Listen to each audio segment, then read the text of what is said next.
ഇപ്പം യേശു കർത്താവാണെന്ന് ഇപ്പം റോമ 10:9 നമ്മളെപ്പോഴും പറയത്തില്ലേ? എന്നാ പറയണത്? യേശു കർത്താവാണെന്ന് അധരം കൊണ്ട് ഏറ്റുപറയും, ദൈവം അവന് മരിച്ചവരിൽ നിന്ന് ഉയർപ്പിച്ചെന്ന് ഹൃദയത്തിൽ വിശ്വസിക്കും. അല്ലേ? വിശ്വസിക്കും. അപ്പോഴെന്നാ സംഭവിക്കണത്? രക്ഷ പ്രാപിക്കും. അപ്പോൾ ഈ പ്രാപിക്കണതെല്ലാം എന്ത് വഴിയാണ്? വിശ്വാസം വഴിയാണ് പ്രാപിക്കണത്. എല്ലാം പ്രാപിക്കണത്. ഇപ്പം ശക്തി പ്രാപിക്കണത് എങ്ങനെയാണ്? ഇപ്പോൾ റോമ 4:20 എന്താ പറയണത്? ദൈവത്തെ മഹത്വപ്പെടുത്തിക്കൊണ്ട് വിശ്വാസത്തിൽ ശക്തി പ്രാപിക്കുവിൻ. വിശ്വാസത്തിൽ ശക്തി പ്രാപിക്കുവിൻ. ഇപ്പോൾ ദൈവത്തെ മഹത്വപ്പെടുത്തിയാൽ, കാര്യം എപ്പോഴും ദൈവത്തെ മഹത്വപ്പെടുത്തേണ്ടത് വിശ്വാസത്തിൻ്റെ അനുഭവത്തിലല്ല, അവിശ്വാസ അനുഭവത്തിലാണ്. അവിശ്വാസ പ്രാർത്ഥനയ്ക്ക് ഉത്തരം കിട്ടത്തില്ല. പ്രാർത്ഥിക്കുന്നതോറും ഘടകവിരുദ്ധമായ കാര്യങ്ങൾ സംഭവിക്കും. എപ്പോഴും അത് മനസ്സിലാക്കേണ്ടത്, അടയാളങ്ങൾ കിട്ടിയിട്ടല്ല നമ്മൾ വിശ്വാസ ശക്തി പ്രാപിക്കുന്നത്. ദൈവത്തെ മഹത്വപ്പെടുന്നത് അടയാളങ്ങൾ കിട്ടാത്തപ്പോഴാണ്. അതാണ് ദൈവത്തെ മഹത്വപ്പെടുത്തിക്കൊണ്ട് നമ്മളെന്താ ചെയ്യണത്? റോമൻ 4:20 എന്നാ പറയണത്? വിശ്വാസത്തിൽ ശക്തി പ്രാപിക്കുവിൻ. അപ്പോൾ വിശ്വാസത്തിൽ ശക്തി പ്രാപിക്കുമ്പോഴെന്നാ സംഭവിക്കണത്? ആ വിശ്വാസം വഴിയാണ് ഈശോ പറഞ്ഞത്, എന്നിൽ നിന്ന് ശക്തി നിർഗളിച്ചിരിക്കുന്നു എന്ന് പറയത്തില്ലേ? ഇല്ലേ? അപ്പം നിൻ്റെ വിശ്വാസം ശക്തിയായി കഴിയുമ്പോൾ ദൈവത്തിൻ്റെ ശക്തിയെ അത് ആകർഷിച്ചെടുക്കും. അത് നമ്മൾ ശരിക്കും പറഞ്ഞാൽ റോമൻ 4:20 ലൂക്ക 8:46 ചേർത്താ വായിക്കേണ്ടത്. നിൻ്റെ വിശ്വാസം ശക്തിപ്പെട്ട് കഴിയുമ്പോൾ കർത്താവ് പോലും അറിയാതെ ആ ശക്തി ആരാണ് തൊട്ടതെന്ന് അറിയാതെയാണ് ഈശോ തിരിഞ്ഞു നോക്കണത്. അപ്പോഴാണ് അവൾ പേടിച്ച് വിറച്ച് കാര്യങ്ങൾ പറയണത്. എങ്ങനെ അറിയാൻ പറ്റും കർത്താവ് നിന്നെ തൊട്ടതെന്ന് ആരാന്ന് ചോദിക്കുമ്പോൾ അറിയാൻ പറ്റാനുള്ള മാർഗം എന്താണ്? ഞാൻ എൻ്റെ നിന്ന് ശക്തി നിർഗളിച്ചിരിക്കും. അപ്പോൾ വിശ്വാസ ശക്തി പ്രാപിച്ചാൽ റോമൻ 4:20 അനുസരിച്ച് കൊണ്ട് ദൈവത്തെ മഹത്വപ്പെടുത്തി കഴിഞ്ഞാൽ നിൻ്റെ വിശ്വാസം ശക്തി പ്രാപിക്കും. വിശ്വാസം ശക്തി പ്രാപിച്ചാൽ പിന്നെ എന്നാ സംഭവിക്കണത്? നമുക്ക് രക്ഷ പ്രാപിക്കാൻ പറ്റും, ഈശോനെ പ്രാപിക്കാൻ പറ്റും. അതാണ് ഈശോയുടെ ശക്തി നിർഗളിച്ചിരിക്കണമെന്ന് പറയണത്. കാര്യം എല്ലാത്തിനും ശക്തിയാണ് വേണ്ടത്. നിനക്ക് രോഗിയാണെന്നുണ്ടെങ്കിൽ ആ ശക്തി നിൻ്റെ ശരീരത്തിലേക്കാണ് വരണത്. അപ്പം രോഗം സുഖപ്പെടും. പക്ഷെ നിനക്ക് അനുഗ്രഹമാണ് വേണമെന്നുണ്ടെങ്കിൽ എന്ത് അനുഗ്രഹമാണ് ആ മേഖലയിലേക്കാണ് ആ ശക്തി വരണത്. ചിലപ്പോൾ പഠന വിജയമാകാം, ചിലപ്പോൾ ബാങ്കിലെ ലോണാകാം, ചിലപ്പോൾ നിൻ്റെ പരീക്ഷയുടെ വിജയമാകാം, അല്ലെങ്കിൽ സ്ഥലത്തിൻ്റെ അളവാകാം, കേസിൻ്റെ ജയമാകാം. അതെല്ലാം ബ്ലെസ്സിങ്സാണ്. ആ ദൈവത്തിൻ്റെ ശക്തി ജീവിത മണ്ഡലങ്ങളിൽ വരുമ്പോൾ അത് അനുഗ്രഹമായി മാറും. ദൈവത്തിൻ്റെ ശക്തി എൻ്റെ ആത്മാവിലേക്ക് വന്നു കഴിഞ്ഞാൽ അത് കൃപയായി മാറും. നിത്യതയ്ക്കാണത് പ്രയോജനമായി വരണത്. ഇപ്പോൾ എന്തായാലും ശക്തിയാണ് വരേണ്ടത്. ദൈവത്തിൻ്റെ ശക്തിയാണ് നമ്മുടെ ജീവിത മടങ്ങളിലേക്ക് വരണമെന്നുണ്ടെങ്കിൽ അതിൻ്റെ മാർഗം എന്താണ്? വിശ്വാസവും അതിനാനുപേക്ഷികമായി ആനുപാതികമായി ശക്തി പ്രാപിക്കണം. എങ്ങനെ വിശ്വാസം അതിന് ദൈവത്തിൽ നിന്ന് നമുക്ക് ലഭിക്കേണ്ട ശക്തിക്ക് ആനുപാതികമായിട്ട് നമ്മുടെ വിശ്വാസത്തെ എങ്ങനെ ശക്തി പ്രാപിക്കാൻ പറ്റും? ദൈവത്തെ മഹത്വപ്പെടുത്തിക്കൊണ്ട് ശക്തി പ്രാപിക്കാൻ പറ്റും. അപ്പോൾ എന്തെല്ലാം പരാജയം ഉണ്ടായാലും നമുക്ക് നമ്മുടെ കണക്കൂട്ടനുസരിച്ച് കാര്യങ്ങൾ പോയില്ലെന്നുണ്ടെങ്കിലും നിങ്ങൾ പതറരുത്, നെഗറ്റീവ് അടിക്കരുത്. എന്താ കാര്യം? നിങ്ങൾ അപ്പോഴൊക്കെ റോമൻ 4:20 വെച്ചുകൊണ്ട് ദൈവത്തെ മഹത്വപ്പെടുത്തിക്കൊണ്ട് വിശ്വാസത്തിൽ ശക്തി പ്രാപിച്ചുകൊണ്ടിരിക്കണം. ആ വിശ്വാസ ശക്തിയായി കഴിയുമ്പോൾ ദൈവത്തിൻ്റെ ശക്തി ആ മേഖലകളിലേക്ക് അഭിഷേകമായിട്ട് വരും. അങ്ങനെയാണ് നമ്മൾ ഡെലിവറൻസ്, വിടുതൽ പ്രാപിക്കുന്നത്. സുബ്ഹാന ഹല്ലേലൂയ.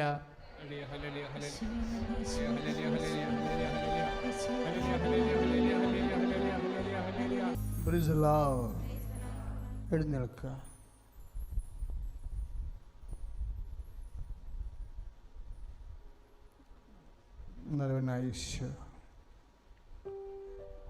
വിവിധ രോഗങ്ങൾക്ക് വേണ്ടി ഞങ്ങൾ പ്രാർത്ഥിക്കാൻ പോവുകയാണ്. രോഗങ്ങളുടെ സൗഖ്യത്തിന് വേണ്ടി കർത്താവ് നിന്നെതിരെ പീഡിതര്, അനേകം പരാധീനതകളുള്ളവര്, സങ്കടക്കാര്, രോഗികൾ അങ്ങയുടെ തിരുസന്നിധി കണ്ണുനീരോട് നിൽക്കുന്ന കർത്താവേ, നിന്റെ കരുണയുടെ കൈ നീട്ടി മക്കളെ സ്പർശിക്കണമെന്ന് പ്രാർത്ഥിക്കുന്നു ഈശോ. അച്ഛനോട് ചേർന്ന് പ്രാർത്ഥിക്കുക. കർത്താവായ ദൈവമേ, അന്ധന് കാഴ്ച നൽകിയവനെ, ചെകിടന് കേൾവി നൽകിയവനെ, ഊമന് സംഭാഷണ ശക്തി നൽകിയവനെ, മഹോദര രോഗിയെ സുഖപ്പെടുത്തിയവനെ, മരിച്ചവനെ ഉയർപ്പിച്ചവനെ, നിന്റെ തിരുനാമത്തിന് സ്തോത്രം ചെയ്യുന്നു. കർത്താവേ, അങ്ങയുടെ വിശുദ്ധമായ വലതുകരം ഓരോ രോഗികളുടെ രോഗാവസ്ഥയില് സ്പർശിക്കണമേ. കർത്താവേ, നിന്റെ വിശുദ്ധ പൗരോഹിത്യത്തെ മഹത്വപ്പെടുത്തണമേ. സഭയിലുള്ള സാന്നിധ്യം പ്രകടമാക്കണമേ. അമ്മേ പരിശുദ്ധമ്മേ, അമ്മേ പരിശുദ്ധമ്മേ, ദൈവമാതാവേ, എല്ലാ മക്കൾക്ക് വേണ്ടി ഇപ്പോൾ ആരാധനയില് നിന്റെ തിരുക്കുമാരനോട് മാധ്യസ്ഥം വഹിക്കണമേ. എന്റെ കർത്താവേ, ശ്വാസകോശ രോഗികളുടെ മേൽ അലിവ് തോന്നണമേ. ഹൃദയ രോഗികളെ, ശ്വാസകോശ രോഗികളെ, കരള് രോഗികളെ ഇപ്പോൾ സ്പർശിക്കണമേ. കർത്താവേ, ഇപ്പോൾ സ്പർശിക്കണമേ. വിശുദ്ധ രക്തത്താൽ കരളിനെ സുഖപ്പെടുത്തണമേ. വിശുദ്ധ രക്തത്താൽ ഹൃദയങ്ങളെ സുഖപ്പെടുത്തണമേ. വിശുദ്ധ രക്തത്താൽ ശ്വാസകോശങ്ങളെ കഴുകണമേ. യേശുവിന്റെ നാമത്തില് മാരക രോഗങ്ങള് സൗഖ്യമാകട്ടെ. ഹല്ലേലൂയ, ഹല്ലേലൂയ, ഹല്ലേലൂയ, ഹല്ലേലൂയ, ഹല്ലേലൂയ, ഹല്ലേലൂയ, ഹല്ലേലൂയ, ഹല്ലേലൂയ, ഹല്ലേലൂയ, ഹല്ലേലൂയ, ഹല്ലേലൂയ, ഹല്ലേലൂയ, ഹല്ലേലൂയ, ഹല്ലേലൂയ, ഹല്ലേലൂയ, ഹല്ലേലൂയ, ഹല്ലേലൂയ, ഹല്ലേലൂയ, ഹല്ലേലൂയ. സ്തുതിക്കുന്നു, സ്തുതിക്കുന്നു, സ്തുതിക്കുന്നു, സ്തുതിക്കുന്നു, സ്തുതിക്കുന്നു. രോഗമെല്ലാം മാറിടട്ടെ, കഷ്ടമെല്ലാം നീങ്ങിടട്ടെ, രോഗമെല്ലാം മാറിടട്ടെ, കഷ്ടമെല്ലാം നീങ്ങിടട്ടെ, തിരുമുറിവിനാൽ സുഖപ്പെടട്ടെ, തിരുമുറിവിനാൽ സുഖപ്പെടട്ടെ. പരിശുദ്ധ പരമ ദിവ്യകാരുണ്യത്തിന്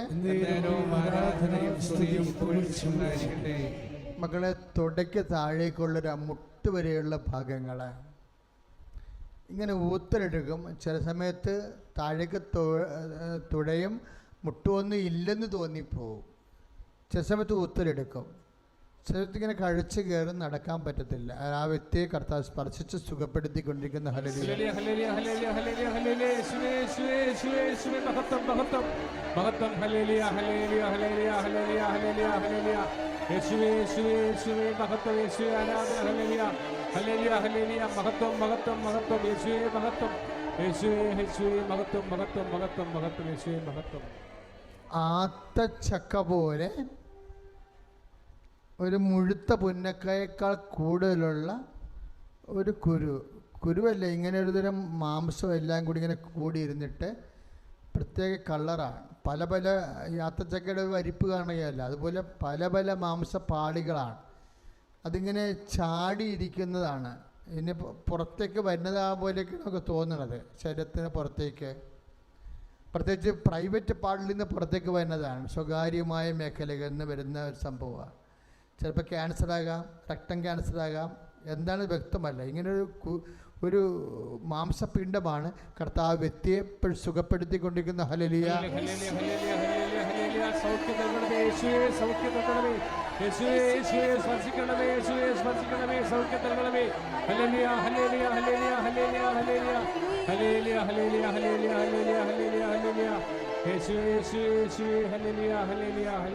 പരിശുദ്ധ പരമ ദിവ്യകാരുണ്യത്തിന് എന്നേരവും ആരാധനയും സ്തുതിയും പോഴ്ചയും ഉണ്ടായിരിക്കട്ടെ. അച്ഛനോട് ചേർന്ന് പ്രാർത്ഥി. കർത്താവേ, നടുവേദനക്കാരെ ഇപ്പോൾ സ്പർശിക്കണമേ, ഇപ്പോൾ സ്പർശിക്കണമേ. അങ്ങയുടെ തിരുമുറിവാർന്ന ആണിപ്പഴുതാർന്ന അത്ഭുതകരത്താൽ നടുവേദനയെ സ്പർശിക്കണമേ, നടുവിനെ സ്പർശിക്കണമേ, വേദനിക്കുന്ന അസ്ഥിക്കുഴകളെ സ്പർശിക്കണമേ, പിൻകഴുത്തിനെ സ്പർശിക്കണമേ. യേശുക്രിസ്തുവിന്റെ ഉന്നതമായ നാമത്തിൽ, സഭയുടെ അധികാരത്തിൽ അസ്ഥിരോഗങ്ങള്, മാരക രോഗങ്ങള് ഈ നിമിഷം യേശുനാമത്തിൽ സൗഖ്യമാകട്ടെ.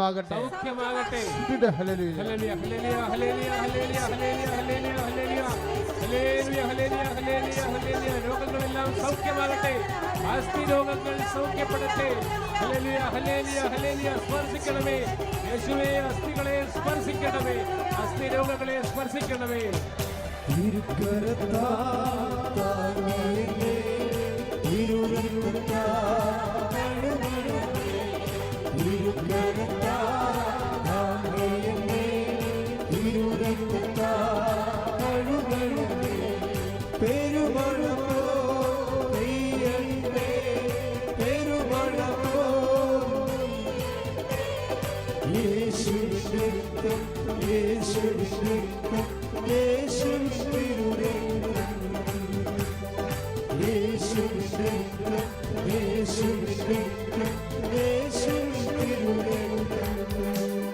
പരിശുദ്ധ പരമദിവ്യകാരുണ്യത്തിന് എന്നേരവും ആരാധനയും സ്തുതിയും പുകഴ്ചയും ഉണ്ടായിരിക്കട്ടെ.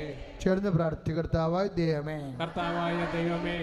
മൂത്രാശയ രോഗങ്ങള്, അണ്ഡാശയ രോഗങ്ങള് അങ്ങ് സ്പർശിക്കണമേ. കുടലിലെ കുരുക്കള്, ആന്തരിക അവയവങ്ങളിലുള്ള എല്ലാ മുഴകള്, സിസ്റ്റുകള് യേശുവിന്റെ നാമത്തില് സൗഖ്യം പ്രാപിക്കട്ടെ.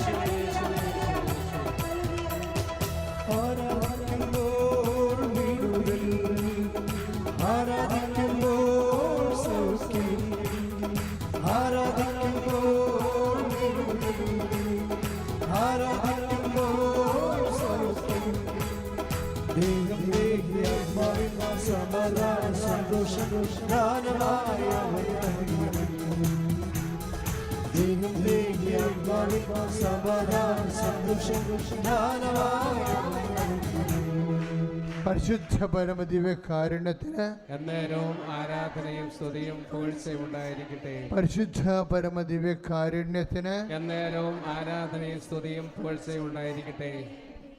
കൃപാസന പ്രസാദവര മാതാവിൻ്റെ ഈ സന്നിധിയിൽ നിൽക്കാനുള്ളൊരു അവസരം നൽകിയതിന് മാതാവിന് പ്രത്യേകം നന്ദി പറയുന്നു. എൻ്റെ പേര് ലീജ, ഞാൻ മലയാറ്റൂരിൽ നിന്ന് വരുന്നു. ഞാൻ ഉടമ്പടി എടുത്തത് 2025 ഫെബ്രുവരി 14 ഞാൻ പ്രധാനമായും ഈ ഉടമ്പടി എടുക്കാനുള്ള കാരണം എൻ്റെ OET പരീക്ഷയായിരുന്നു. ഞാൻ ഇംഗ്ലീഷ് വിഷയത്തിൽ കുറച്ച് താഴെയുള്ളൊരു വ്യക്തിയാണ്. അതുകൊണ്ട് തന്നെ OET പരീക്ഷ എന്നെ സംബന്ധിച്ചിടത്തോളം വലിയൊരു വെല്ലുവിളിയായിരുന്നു. കഴിഞ്ഞ വർഷം സെപ്റ്റംബറിലായിരുന്നു ഞാൻ ഡേറ്റ് എടുത്ത് പരീക്ഷ എഴുതിയത്. പക്ഷേ അന്ന് ഞാൻ എൻ്റെ കഴിവ് കൊണ്ട് മാത്രമാണ് പരീക്ഷ എഴുതാനായിട്ട് ഒരുങ്ങിയത്. മാതാവിനോട് പേരിനൊന്ന് പ്രാർത്ഥിക്കുന്നു അല്ലാതെ ഞാൻ മാതാവിനോട് എനിക്കിത് ജയിപ്പിച്ച് തരണമെന്നൊന്നും ഞാൻ പറയാറില്ല. അങ്ങനെ സെപ്റ്റംബറിൽ ഞാൻ പരീക്ഷ എഴുതി. 3 വിഷയം എനിക്ക് കിട്ടി, പക്ഷേ ഒരെണ്ണം മാത്രം പോയി, ലിസണിങ്. പക്ഷേ അത് പ്രാക്ടീസ് ചെയ്യുമ്പോൾ പോലും എനിക്ക് കിട്ടാറില്ലായിരുന്നു. വീണ്ടും ഞാൻ നവംബറിൽ പരീക്ഷയ്ക്ക് ഡേറ്റ് എടുത്തു. ഇത് തന്നെ സംഭവിച്ചു. ഞാൻ എൻ്റെ കഴിവിൽ മാത്രം വിശ്വസിച്ചു. ഞാൻ ഡേറ്റ് എടുത്തു, പരീക്ഷ എഴുതി. 3 എണ്ണം കിട്ടി, ഒരെണ്ണം പോയി. അത് കഴിഞ്ഞ് ഞാൻ വീണ്ടും ഇരുന്ന് കുറേ പഠിച്ചു, ഉറക്കം ഒഴിച്ചൊക്കെ ഇരുന്ന് പഠിച്ചു. അങ്ങനെ ഞാൻ ഫെബ്രുവരിയിൽ ഡേറ്റ് എടുത്തു. ഇത് തന്നെ സംഭവിച്ചു. 3 എണ്ണം കിട്ടി, ഒരെണ്ണം പോയി.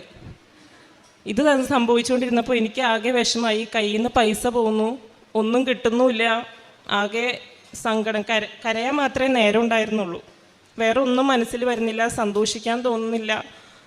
അങ്ങനെ വന്നപ്പോൾ ഞാൻ മാതാവിൻ്റെ അടുത്ത് ചോദിച്ചു, അമ്മ എന്താണ് ഇങ്ങനെ സംഭവിക്കുന്നത്, എന്താണ് ഞാനിനി ചെയ്യേണ്ടത്, ഒന്നും അറിയില്ല. അങ്ങനെ ഞാൻ മാതാവിൻ്റെ അടുത്ത് ചോദിച്ചപ്പോൾ മാതാവ് എൻ്റെ മുഖത്ത് നോക്കി ഒന്ന് പുഞ്ചിരിച്ച പോലെ തോന്നി എനിക്ക്. അമ്മ എന്നെ കൃപാസനത്തിലേക്ക് വരുത്താനായിട്ടുള്ള ഇടവന്നു. അങ്ങനെ റിസൾട്ട് വന്നതിൻ്റെ പിറ്റേ ദിവസം, അതായത് ഫെബ്രുവരി 14-ാം തീയതി ഞാൻ കൃപാസനത്തിൽ വന്നു.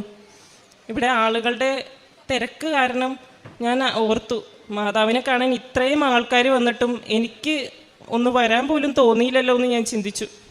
അങ്ങനെ ഇവിടെ വന്നപ്പോൾ തന്നെ വല്ലാത്തൊരു തണുപ്പ് അനുഭവപ്പെട്ടു എനിക്ക്. അങ്ങനെ ഞാൻ ഉടമ്പടി എടുത്തു. ഇവിടെ വന്ന് പിറ്റേ ദിവസം മുതൽ ഞാൻ മാതാവിനോട് പ്രാർത്ഥിക്കാൻ തുടങ്ങി. എൻ്റെ വീട്ടിൽ ഒരു മുറി തന്നെ ഞാൻ എൻ്റെ മാതാവിന് കൊടുത്തു. അമ്മ ഇവിടെ കിടന്നോ, അമ്മയ്ക്ക് എന്തെങ്കിലും വേണമെങ്കിൽ ചോദിച്ചാൽ മതി എന്നൊക്കെ പറഞ്ഞ് എൻ്റെ കൂടെയുള്ളൊരു സുഹൃത്തിനെ പോലെ ഞാൻ മാതാവിനെ കണ്ടു. അമ്മയ്ക്ക് വേണ്ടി ആ മുറി ഞാൻ ഒരുക്കി. ഞാൻ എൻ്റെ അപ്പനോടും അമ്മയോടും പറയും, ഈ മുറിയിലേക്ക് ആരും അനാവശ്യമായിട്ട് കയറണ്ട, മാതാവ് വിശ്രമിച്ചോട്ടെ എന്നൊക്കെ ഞാൻ പറയും. അങ്ങനെ ഞാൻ മാതാവിന് എല്ലാ ദിവസവും രാവിലെ 5:30 ഞാൻ കണ്ടിട്ട് പോലുമില്ല. ഞാൻ എന്നും 5:30 എഴുന്നേറ്റ് പ്രാർത്ഥിക്കാൻ തുടങ്ങി, സായാഹ്ന പ്രാർത്ഥന ചെല്ലാൻ തുടങ്ങി. കൂടാതെ കുർബാനയിൽ എനിക്ക് പോകാൻ വലിയ മടിയായിരുന്നു. ഞായറാഴ്ച പോലും കുർബാനയ്ക്ക് പോകാൻ എനിക്ക് മടിയായിരുന്നു. പിന്നെ പോകണമല്ലോ എന്ന് ഓർത്ത് ഞാൻ പോകും. പക്ഷെ എല്ലാ ദിവസവും കുർബാന കാണാനുള്ളൊരു വലിയ അടയാളം എനിക്ക് മാതാവ് കാണിച്ചു തന്നു. ഒരു ദിവസം കുർബാനയ്ക്ക് പോയില്ലെങ്കിൽ എന്തോ എൻ്റെ ശരീരത്തിൽ നിന്ന് എന്തോ ഒന്ന് നഷ്ടപ്പെട്ട പോലെ എനിക്ക് തോന്നുമായിരുന്നു. അങ്ങനെ എല്ലാ ദിവസവും ഞാൻ കുർബാനയ്ക്ക് പോകുമായിരുന്നു. പിന്നെ ഞാൻ പഠിത്തത്തിൽ കുറച്ച് താന്നു തുടങ്ങി. കാരണം ഒരു ദിവസം മുഴുവൻ ഇരുന്ന് പഠിക്കുമായിരുന്നു ഞാൻ. പക്ഷേ മാതാവിന് കിട്ടിയ പിന്നെ പഠിത്തം കുറഞ്ഞു. മാതാവിന് കൂടുതൽ സമയം ഞാൻ കൊടുത്തു. എല്ലാ ദിവസവും രാത്രി ഒരു 10 മിനിറ്റ് ഞാൻ മാതാവിനോട് സംസാരിക്കും. അപ്പം മാതാവും അമ്മയുടെ മുഖത്തെ ചില ചലനങ്ങൾ കൊണ്ട് എനിക്ക് ഉത്തരം തരുമായിരുന്നു. അങ്ങനെ ഞാൻ മാതാവിനോട് ചോദിച്ച് ഒരു ഡേറ്റ് എടുത്തു. അതായിരുന്നു മാർച്ച് 8-ാം തീയതി. മാർച്ച് 8 വരെ ഞാൻ നന്നായി പഠിച്ചു, ഒപ്പം മാതാവിനോട് നന്നായി പ്രാർത്ഥിച്ചു. അങ്ങനെ മാർച്ച് 8-ാം തീയതി ഞാൻ പരീക്ഷ എഴുതാൻ പോവാണ്. അപ്പോൾ എൻ്റെ കയ്യിൽ ഉടമ്പടി കാശുരൂപം ഉണ്ടായിരുന്നു. കാശുരൂപം ഞാൻ ഇടത് കയ്യിൽ പിടിച്ച് ഞാൻ പരീക്ഷാ ഹാളിൽ കയറി. എനിക്ക് ഉറപ്പായിരുന്നു, എന്തോ ഒരു ധൈര്യം കിട്ടിയ പോലെ ഉണ്ടായിരുന്നു. പക്ഷേ പരീക്ഷാ ഹാളിൽ കയറി കഴിഞ്ഞപ്പോൾ എനിക്ക് മനസ്സിലായി, ഞാൻ ഇതുവരെ എഴുതിയതിൽ ഏറ്റവും ബുദ്ധിമുട്ടുള്ളൊരു പരീക്ഷയായിരുന്നു അത്. കാരണം ഒരു 10 മാർക്ക് പോയാലേ നമുക്ക്, കുറഞ്ഞത് 10 മാർക്ക് പോയാലേ പരീക്ഷ വിജയിക്കുകയുള്ളൂ. എൻ്റെ അതിനകത്ത് ഓൾറെഡി 6 സ്പേസും ബ്ലാങ്ക് ആയിരുന്നു. പിന്നെ കുറേ സ്പെല്ലിംഗ് മിസ്റ്റേക്ക് വന്നു. എനിക്ക് കരയണമെന്നായിപ്പോയി. ഇവിടെ OET എഴുതിയ എല്ലാവർക്കും അറിയായിരിക്കും അതിൻ്റെ ബുദ്ധിമുട്ട്. അങ്ങനെ ഞാൻ പരീക്ഷാ ഹാളിൽ നിന്ന് ഇറങ്ങി ഓടാൻ പറ്റില്ലല്ലോ, ഞാൻ എങ്ങനെയോ കഴിച്ചു തീർത്തു. പക്ഷേ എൻ്റെ ഉടമ്പടി കാശുരൂപം ഞാൻ ഇടത് കയ്യിൽ നിന്ന് വിട്ടില്ല. അമ്മ പോയി എന്ന് എനിക്കറിയാം. എന്തെങ്ങനെ സംഭവിച്ചതെന്ന് ഞാൻ മാതാവിനോട് ചോദിച്ചു. ഞാൻ മാതാവിനെ ഇടയ്ക്ക് ഒളിഞ്ഞ് താഴേക്ക് നോക്കും, അമ്മ എൻ്റെ ഇടത് കയ്യിൽ ഇരിപ്പുണ്ടല്ലോ. പക്ഷെ മാതാവ് എൻ്റെ മുഖത്ത് നോക്കി ഒന്ന് പുഞ്ചിരിച്ചു എന്നല്ലാതെ മാതാവ് ഒന്നും പറഞ്ഞില്ല. അവസാനം നിസ്സഹായതയോടെ ഞാൻ ആ പേപ്പർ കൊടുത്തിട്ട് ഞാൻ വീട്ടിലേക്ക് പോന്നു. അപ്പൻ എന്നോട് ചോദിച്ചു പരീക്ഷ എങ്ങനെ ഉണ്ടായിന്ന്. ഞാനൊന്നും മിണ്ടിയില്ല. കരഞ്ഞ് നിലവിളിച്ച് ഞാൻ വീട്ടിലെത്തി. അപ്പനും അമ്മയ്ക്കും ഒന്നും പറയാൻ പറ്റാതായി. ഞാൻ അവിടെ ഇരുന്ന് 1 മണിക്കൂറോളം കരഞ്ഞു. കരഞ്ഞുകൊണ്ടിരിക്കുന്ന സമയത്ത് എൻ്റെ വീട്ടിലേക്ക് ആ ഒരു സമയത്ത് അങ്ങനെ ആരും വരാത്തതാണ്. പക്ഷേ ആ സമയത്ത് ഒരു മനുഷ്യൻ എൻ്റെ വീട്ടിലേക്ക് കയറി വന്നു. ആ ആളുടെ കയ്യിൽ കൃപാസന പത്രം ഉണ്ടായിരുന്നു. സാധാരണ ആ ഒരു സമയത്ത് വീട്ടിൽ അങ്ങനെ പത്രമായിട്ട് വരാറില്ലായിരുന്നു. കൃത്യം ഞാൻ ഈ കരഞ്ഞ് എൻ്റെ കണ്ണീര് കണ്ടതുകൊണ്ടാണോ എന്ന് എനിക്കറിയില്ല. പക്ഷേ മാതാവ് എൻ്റെ വീട്ടിലേക്ക് വന്നു കൃപാസന പത്രത്തിൻ്റെ രൂപത്തിൽ. ആ പത്രം അമ്മ പോയി വാങ്ങിച്ച് അതെൻ്റെ കൈ കൊണ്ട് തന്നു. ശരിക്കും ഒരു അമ്മയുടെ കയ്യിൽ ഒരു കുഞ്ഞിനെ കൊടുത്ത ഒരു ഫീലായിരുന്നു എനിക്ക്. അപ്പോൾ എനിക്ക് വല്ലാത്തൊരു ആത്മവിശ്വാസം കിട്ടി. ഞാൻ മാതാവിനോട് പറഞ്ഞു, പോട്ടെ, പരീക്ഷ പൊക്കോട്ടെ, അടുത്ത പ്രാവശ്യം എഴുതാനുള്ള ഒരു ആത്മവിശ്വാസം തന്നാൽ മതി എന്ന് ഞാൻ പറഞ്ഞു. അങ്ങനെ ഞാൻ വീണ്ടും പിറ്റേ ദിവസം പഠിക്കാൻ തുടങ്ങി. വീണ്ടും പഠിച്ചു, ഒപ്പം അടുത്ത ഡേറ്റ് കൊടുത്തു. ഡേറ്റ് എടുത്ത് പഠിച്ചുകൊണ്ടിരിക്കുകയാണ്. അങ്ങനെ മാർച്ച് 14-ാം തീയതി രാവിലെ ഞാൻ എഴുന്നേറ്റു. അപ്പോൾ രാവിലെ എഴുന്നേൽക്കുന്ന സമയത്ത്, രാത്രി സമയത്ത് ഞാനൊരു സ്വപ്നം കണ്ടാണ് എഴുന്നേറ്റത്. ആ സ്വപ്നം ഇപ്രകാരമായിരുന്നു. ഒരാകാശം, അവിടെ 3 ദുരന്തങ്ങളാണ്. തീജ്വാല, പാമ്പ്, അങ്ങനെ കുറേ ദുരന്തങ്ങൾ. നടുവിലായിട്ട് ഈ സിൽവർ വസ്ത്രം അണിഞ്ഞ മാതാവ് നിൽക്കുന്നു. അപ്പോൾ ഞാൻ കാണുമ്പോൾ എന്താണ്, ദുരന്തങ്ങളിലേക്കാണ് ഞാൻ നോക്കുന്നത്. ഇത്രയും വലിയ ദുരന്തങ്ങളുണ്ടെങ്കിൽ ഈ ഭൂമി ഇപ്പോൾ അവസാനിക്കും എന്നുള്ളൊരു തോന്നലായിരുന്നു. പക്ഷേ ഒരു 5 മിനിറ്റ് കഴിഞ്ഞപ്പോൾ ആ ദുരന്തങ്ങളെല്ലാം പെട്ടെന്ന് അപ്രത്യക്ഷമായി. അവിടെ മാതാവിൻ്റെ രൂപം മാത്രം ഉണ്ടായിരുന്നു. ഈ ഒരു സീൻ കണ്ടതുകൊണ്ട് ഞാൻ രാവിലെ എഴുന്നേറ്റു. അങ്ങനെ രാവിലെ എഴുന്നേറ്റ് ഞാൻ 5:30 പ്രത്യക്ഷീകരണ പ്രാർത്ഥനയും ചൊല്ലി ഞാൻ കുർബാനയ്ക്ക് പോയി തിരിച്ചു വന്നു. അപ്പോൾ എൻ്റെ ഹസ്ബൻഡ് എന്നെ വിളിച്ചിട്ടുണ്ടായിരുന്നു ആ സമയത്ത്. സാധാരണ ആ സമയത്ത് വിളിക്കാത്തതാണ്. അപ്പോൾ പെട്ടെന്ന് വിളിച്ചു എന്നെ. അപ്പോൾ എന്താണെന്ന് ഓർക്ക് ഞാൻ ഫോൺ എടുത്തപ്പോൾ ആൾ പറയാണ്, എടി നിൻ്റെ റിസൾട്ട് വന്നിട്ടുണ്ട്, നീ പരീക്ഷ പാസ്സായിട്ടോ എന്ന് പറഞ്ഞു. സത്യം പറഞ്ഞു കഴിഞ്ഞാൽ എന്താ ചെയ്യേണ്ടതെന്ന് അറിയില്ലായിരുന്നു. കാരണം ഒന്നും എഴുതാത്തൊരു പേപ്പറിൽ എങ്ങനെയാണ് ജയിക്കുന്നതെന്ന് ഞാൻ ഓരോരുത്തരോടും ചോദിക്കുകയാണ്. ഇത് മാതാവ് തന്ന മാർക്കാണ് ഞാൻ ഉറച്ച് വിശ്വസിച്ചു. കാരണം പാസ്സായെന്ന് ആൾ പറഞ്ഞിട്ട് പോലും ഞാനത് വിശ്വസിച്ചില്ല. കാരണം എന്നെ പറ്റിക്കണേന്ന് വിചാരിച്ചു. ഇനിയും ഒരു റിസൾട്ട് തോൽവി കാണാതിരിക്കാൻ വേണ്ടി ആളെന്നെ പറ്റിക്കണേന്ന് ഞാൻ വിചാരിച്ചു. അവസാനം ആളെന്നെ കാണിച്ചു തന്നപ്പോൾ എനിക്ക് മനസ്സിലായി ഇത് സത്യമാണ്. അങ്ങനെ ഞാൻ 1 മണിക്കൂറോളം എൻ്റെ മാതാവിൻ്റെ ഫോട്ടോ കെട്ടിപ്പിടിച്ച് നിന്ന് കരഞ്ഞു. അർഹതയില്ലാത്ത എനിക്ക് എന്തിനാണ് നീ മാർക്ക് തന്നേന്ന് വരെ ഞാൻ ചോദിച്ചു. അമ്മ എൻ്റെ മുഖത്ത് നോക്കി ചിരിച്ചു എന്നല്ലാതെ ഒന്നും പറഞ്ഞില്ല. സത്യം പറഞ്ഞാൽ മാതാവിനെ ഞാൻ ശരിക്കും വിശ്വസിച്ചില്ല. ഇത്രയധികം അടയാളങ്ങൾ തന്നിട്ടും ഞാൻ വീണ്ടും അടുത്ത ഡേറ്റ് എടുക്കുക വരെയും ചെയ്തു. മാതാവിന് 1000 നന്ദി ഈ പരീക്ഷ എന്നെ വിജയിപ്പിച്ചതിന്. കൂടാതെ എൻ്റെ തലയോടിൽ നല്ല ചൊറിച്ചിലായിരുന്നു. കുറേ ദിവസങ്ങളായി അനുഭവപ്പെട്ടിരുന്നൊരു ചൊറിച്ചിലായിരുന്നു. പലതരം മരുന്നുകൾ, എണ്ണ ഒക്കെ ഉപയോഗിച്ച് നോക്കി, ഒരു ഫലവും ഉണ്ടായിരുന്നില്ല. അങ്ങനെ ഞാൻ എല്ലാ ദിവസവും പ്രത്യക്ഷീകരണ പ്രാർത്ഥനയും സായാഹ്ന പ്രാർത്ഥനയും ചൊല്ലിക്കഴിഞ്ഞ് കഴിയുമ്പോൾ ഞാൻ ഉടമ്പടി തൈലം എടുത്ത് എൻ്റെ തലയോടുമ പൂശും. ഞാൻ ഇപ്രകാരം പ്രാർത്ഥിച്ചുകൊണ്ടാണ് പൂശാറ്. തലയോട് സംബന്ധമായ ബുദ്ധിമുട്ടുകളും മുടി കൊഴിച്ചിൽ ഇതൊക്കെ അനുഭവിക്കുന്ന എല്ലാവരെയും മാതാവിൻ്റെ കാൽക്കൽ സമർപ്പിച്ച് അവർക്ക് സൗഖ്യം കൊടുത്തേക്കണേന്ന് പറഞ്ഞാൽ ഞാനത് തേക്കാറ്. പക്ഷേ ഒരു 2-3 ആഴ്ച കഴിഞ്ഞപ്പോൾ എൻ്റെ അമ്മ എന്നോട് ചോദിച്ചു, നിനക്കിപ്പോൾ തലയിൽ ചൊറിച്ചിലൊന്നുമില്ലേ എന്ന് ചോദിച്ചു. അത് കേട്ടപ്പോഴാണ് എനിക്ക് മനസ്സിലായത്, സത്യം പറഞ്ഞാൽ എൻ്റെ കൈ അങ്ങോട്ട് പോകുന്നേ ഇല്ല. കാരണം ആ ചൊറിച്ചിൽ പൂർണ്ണമായിട്ട് മാറി. ഇപ്പം ഈ നിമിഷം ഞാൻ ഇത്രയും നേരം നിങ്ങളുടെ മുമ്പിൽ നിൽക്കുന്നുണ്ടെങ്കിലും എൻ്റെ കൈ അങ്ങോട്ട് പോകുന്നേ ഇല്ല. സാധാരണ ഇങ്ങനെയല്ലായിരുന്നു. പൊതുസ്ഥലത്ത് പോലും അറിയാതെ അവിടെ എനിക്ക് ചൊറിച്ചിൽ വരുമായിരുന്നു. മാതാവ് അത് പൂർണ്ണമായിട്ട് എനിക്ക് മാറ്റി തന്നു. പക്ഷെ ഞാൻ ഇപ്പോഴും ആ പ്രാർത്ഥന മുമ്പോട്ട് കൊണ്ടുപോകുന്നുണ്ട്. അതുപോലെ എൻ്റെ ബ്രദർ UK-യിലാണ്. ആളുടെ പ്രൊഫഷൻ അനുസരിച്ചുള്ളൊരു ജോലി കിട്ടുന്നുണ്ടായിരുന്നില്ല. ആൾക്ക് വളരെ സങ്കടമായിരുന്നു. അവിടെ ഒറ്റപ്പെട്ടതിൻ്റെ വിഷമവും അതിൻ്റെ ഒപ്പം ഈ ജോലി ഇല്ലാത്തതിൻ്റെ വിഷമമൊക്കെ അനുഭവിച്ചു. അവൻ എന്നോട് പറഞ്ഞു, എടി നീ ഒന്ന് പ്രാർത്ഥിക്കണമെന്ന് പറഞ്ഞു. ഞാൻ പറഞ്ഞു, ഞാൻ കൃപാസന മാതാവിനെ ഏൽപ്പിച്ചിട്ടുണ്ട്, നീ വിഷമിക്കണ്ടെന്ന് പറഞ്ഞു. അത് പറഞ്ഞ് ഒരാഴ്ച കഴിഞ്ഞപ്പോൾ ആളുടെ പ്രൊഫഷൻ അനുസരിച്ചുള്ളൊരു ജോലി കിട്ടി. പക്ഷേ അത് ടെമ്പററി ആയിട്ട് കിട്ടിയതെങ്കിലും അവന് ജോലി ഭയങ്കര ഇഷ്ടപ്പെട്ടു. അവൻ പറഞ്ഞു, ഇതൊന്ന് പെർമനൻ്റ് ആയി കിട്ടിയിരുന്നെങ്കിൽ എന്ന് പറഞ്ഞു. പക്ഷേ എനിക്ക് ഉറപ്പാണ് മാതാവ് അത് പെർമനൻ്റ് ആക്കി കൊടുക്കുമെന്ന്. അതുപോലെ തന്നെ എൻ്റെ വിസ, ഞാൻ പോകാൻ പോകുന്നത് ന്യൂസിലൻഡിലേക്കായിരുന്നു. അപ്പോൾ വിസ ഏകദേശം 6 മാസത്തോളം എടുക്കുമെന്നാണ് എല്ലാവരും പറഞ്ഞത്. പക്ഷെ ഞാൻ മാതാവിനോട് അത്ര സീരിയസ് ആയിട്ടല്ലെങ്കിലും ഞാൻ തമാശയ്ക്കൊന്ന് പറഞ്ഞു, മാതാവേ 6 മാസമൊക്കെ എന്നെ ഇവിടെ നിർത്തല്ലേ, എനിക്കൊരു 3 മാസത്തിനുള്ളിൽ പോകാനുള്ള ഒരു അവസരം തന്നേക്കണേ എന്ന് ഞാൻ പ്രാർത്ഥിച്ചു.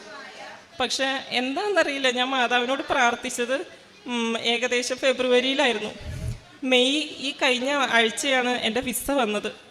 ഒട്ടും പ്രതീക്ഷിക്കാത്ത സമയത്ത് ഞാൻ കഴിഞ്ഞ ആഴ്ച തിങ്കളാഴ്ച കൃപാസനത്തിൽ വന്നിരുന്നു. ആ വരുന്നതിന് തൊട്ട് മുൻപ് പ്രത്യക്ഷീകരണ പ്രാർത്ഥന കഴിഞ്ഞാൽ ഞാൻ ഇങ്ങോട്ട് വന്നേ. ആ പ്രത്യക്ഷീകരണ പ്രാർത്ഥന കഴിഞ്ഞ നിമിഷം തന്നെ എനിക്ക് വിസ വന്നു എന്നുള്ളൊരു മെയിൽ വന്നു. അതിന് മാതാവിനോട് 1000 നന്ദിയുണ്ട്. അടുത്ത ആഴ്ച ഞാൻ ഇവിടുന്ന് പോവാണ്. വ്യാഴാഴ്ചയാണ് പോകുന്നത്. 22-ാം തീയതി രാത്രി 10 മണിക്ക് ന്യൂസിലൻഡിന് പോവാണ്.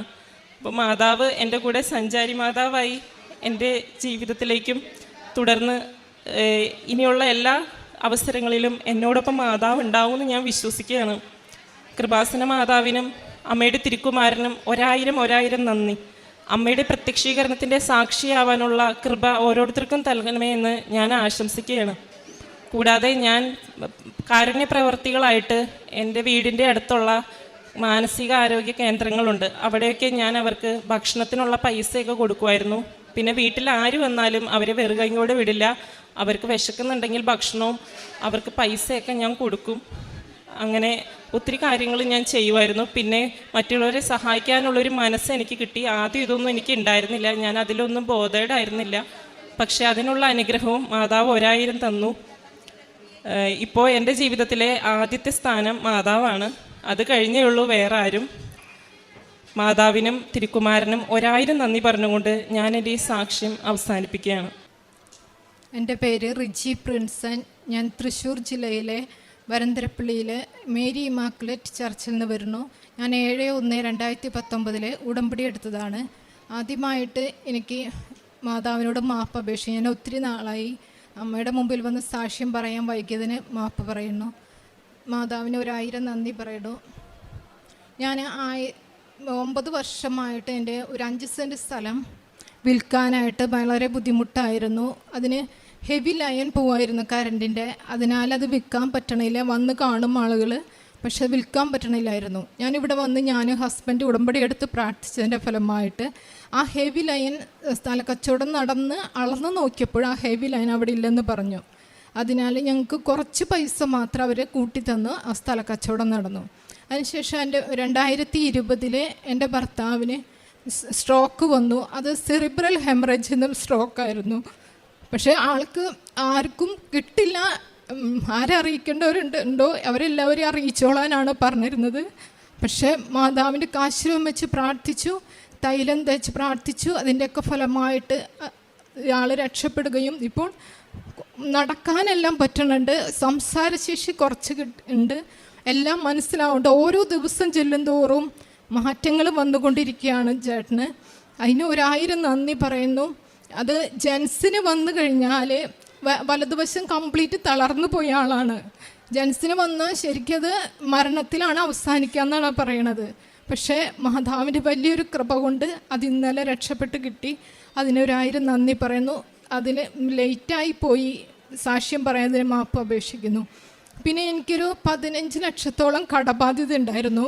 2016 എടുത്ത ലോണായിരുന്നു. അതടയ്ക്കാൻ ചേട്ടന് വയ്യാതായതിനാൽ എനിക്ക് അടയ്ക്കാൻ പറ്റിയിരുന്നില്ല. അപ്പോൾ ഞാൻ പല പ്രാവശ്യം എന്നോട് വന്ന് വിളിക്കും. ചെന്നൈയിലായിരുന്നു ആ സ്ഥലം കിടക്കുന്നത്. അവിടുത്തെ സ്ഥലത്തുമെയാണ് ഞാൻ ലോൺ എടുത്തിരിക്കുന്നത്. അപ്പോൾ പല പ്രാവശ്യം വിളിക്കുമ്പോഴും ഞാൻ മാതാവിൻ്റെ ഉപ്പ് വായിലിട്ടിട്ട് സംസാരിക്കും. എനിക്ക് തരാൻ പറ്റണില്ല, എൻ്റെ കയ്യിൽ പൈസ ഇല്ല, ചേട്ടന് വയ്യാതിരിക്കുകയാണ്, അങ്ങനെയൊക്കെ പറഞ്ഞ് ഒഴിഞ്ഞു മാറും. ലാസ്റ്റ് ഞാൻ എന്നോട് പറഞ്ഞു ഞങ്ങൾ ജപ്തി ചെയ്യാൻ പോവാണ്, 41.5 ലക്ഷം ആയിട്ടുണ്ട് എന്ന് പറഞ്ഞു. അപ്പം ഞാൻ പറഞ്ഞു ഉപ്പ് മാതാവിൻ്റെ അപ്പോഴും ഞാൻ ചൊവ്വാഴ്ച പ്രാർത്ഥന കണ്ടുകൊണ്ടിരിക്കുകയാണ്, അതിനിടയിലാണ് പറയണത്. അപ്പം ഞാൻ പറഞ്ഞു 15 ലക്ഷം ഞങ്ങൾ വാങ്ങിച്ചിട്ടുണ്ട്, ആ പൈസ ഞങ്ങൾ തരാം, അതിൽ വിട്ട് ഞങ്ങൾക്ക് തരാൻ പറ്റില്ലെന്ന് പറഞ്ഞു.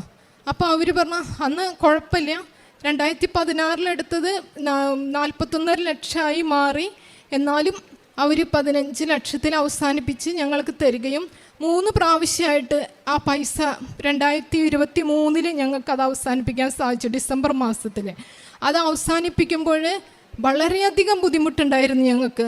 ഞങ്ങൾ ഗോൾഡ് ഇവിടെ ലോൺ എടുത്ത് കാർഷിക വായ്പയിൽ ഞങ്ങൾക്ക് നാട്ടിൽ തന്നു. ചെന്നൈയിലാണ് സ്ഥലം കിടക്കുന്നതെങ്കിലും ആ സ്ഥലത്തിൻ്റെ ടാക്സ് അടച്ച പേപ്പർ മാതാവിൻ്റെ വലിയ കൃപയാൽ ഇവിടേക്ക് എനിക്കിത് അയച്ചു തരികയും ഇവിടെ ബാങ്കിൽ വെച്ച് ഞങ്ങൾക്ക് പൈസ തന്ന് ഞങ്ങൾക്ക് 3 പ്രാവശ്യമായിട്ട് ഡിസംബർ മാസത്തിൽ 2023 അത് ഞങ്ങൾക്ക് ക്ലോസ് ആക്കി. ആ ബാങ്കിൻ്റെ ആധാരം കിട്ടാനായിട്ട് ഞങ്ങൾക്ക് വളരെയധികം ബുദ്ധിമുട്ടായിരുന്നു.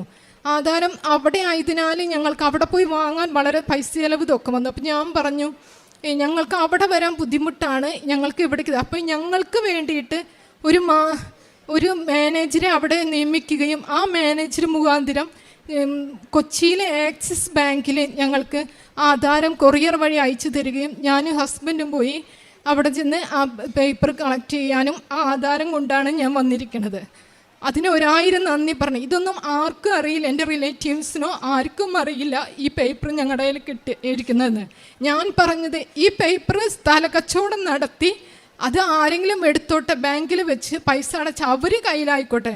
പക്ഷേ എൻ്റെ മാതാവിൻ്റെ പ്ലാൻ അതല്ലായിരുന്നു. ഈ പേപ്പർ എൻ്റെ കയ്യിൽ തരാനായിരുന്നു മാതാവിൻ്റെ പ്ലാന്. മാതാവിന് 1000 നന്ദി പറയുന്നു. അതുപോലെ തന്നെ എൻ്റെ ഫ്രണ്ടിന് വേണ്ടി ഞാൻ പ്രാർത്ഥിച്ചിരുന്നു. അവർക്ക് തൈറോയ്ഡ് ക്യാൻസർ എന്നാണ് പറഞ്ഞിരുന്നത്. പക്ഷേ ടെസ്റ്റ് ചെയ്ത് കഴിഞ്ഞപ്പോൾ അവർക്ക് തൈറോയ്ഡ് ക്യാൻസർ ഇല്ലെന്ന് പറഞ്ഞു. അതുപോലെ തന്നെ വേറൊരു അടുത്ത വീട്ടിലൊരു ഹിന്ദുവായ ചേച്ചിക്ക് ഞാൻ ഉപ്പ് കൊടുത്ത് പ്രാർത്ഥിച്ചിരുന്നു.